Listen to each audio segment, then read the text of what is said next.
October 1962, the world was standing on the edge of one of the most dangerous moments in human history.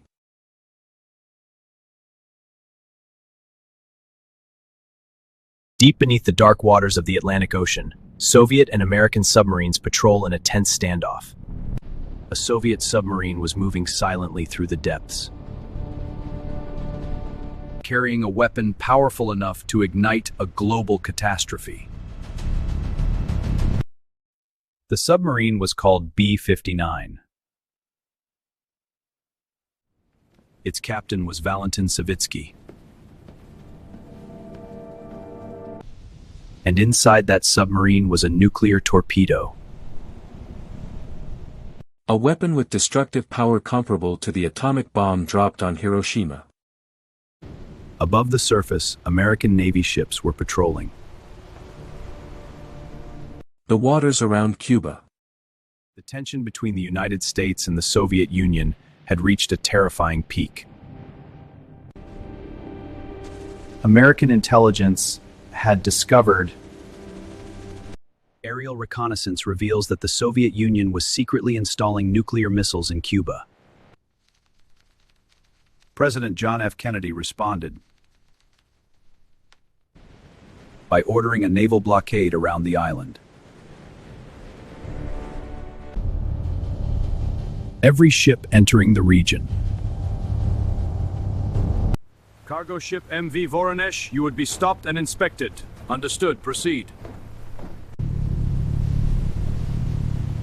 But what the Americans did not know was that beneath the ocean, Soviet submarines were already there. B-59 had been underwater for days. Inside the submarine, conditions were becoming unbearable. The temperature had climbed to nearly 45 degrees Celsius.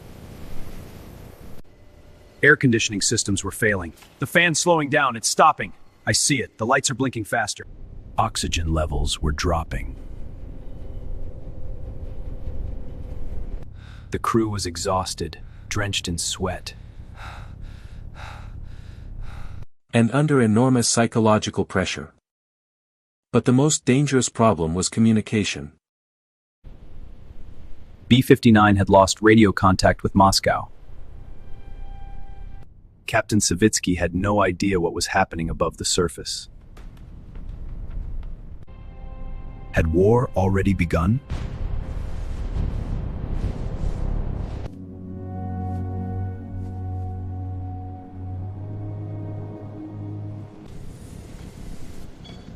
Then suddenly, the Americans found them.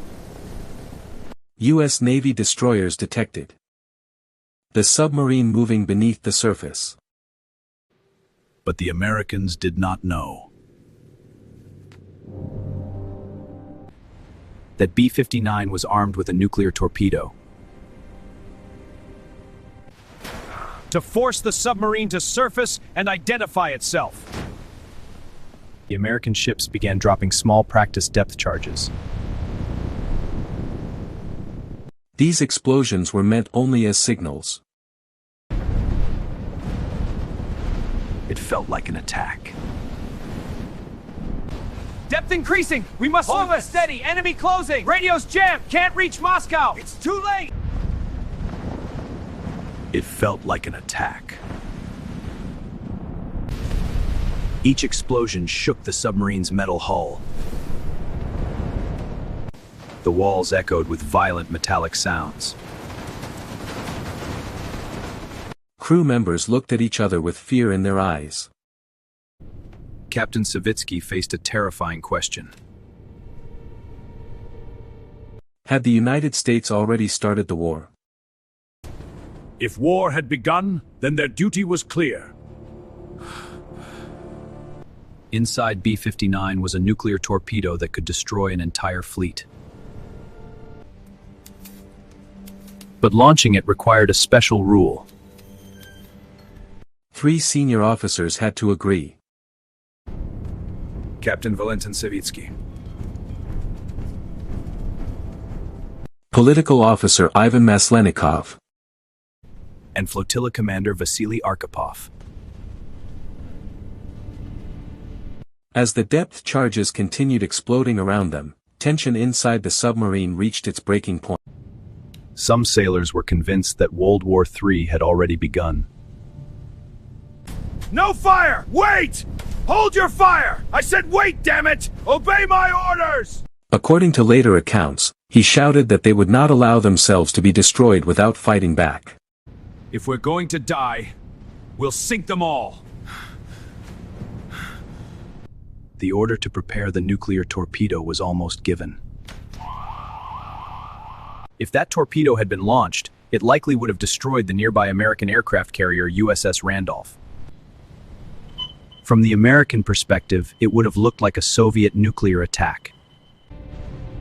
And once that happened, the consequences would have been unstoppable. The United States would retaliate. Nuclear missiles would launch across continents. Cities would burn. Millions, possibly hundreds of millions, would die. All because of one decision, inside a submarine hidden beneath the sea. Inside B-59, the air was thick and suffocating. Savitsky and Maslennikov were nearly ready to approve the launch. Only one man remained. Sir, pressure is critical. Steady. Hold your posts. Arkhipov stayed calm. But the weight of the moment was enormous. He argued that they had no confirmation that war had begun. He insisted they should surface first and wait for orders. But outside, the explosions continued. The captain's patience was running out. The pressure is dropping! We have to surface now! Negative. That will compromise the mission. He's right! We can't risk it! Surface now! Minutes passed. Minutes that might have been the most dangerous minutes in human history.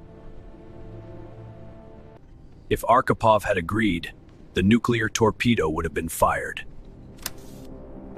Sir, the signal is confirmed. We must respond! But he refused. Arkhipov would not give his authorization. He insisted that launching a nuclear weapon without confirmation would be reckless. We can't surface, it's too risky. But we're blind down here. We have to, now. Finally, Captain Savitsky made a decision. The submarine would surface. Slowly, B-59 began rising toward the ocean's surface. Above them, American ships were still waiting.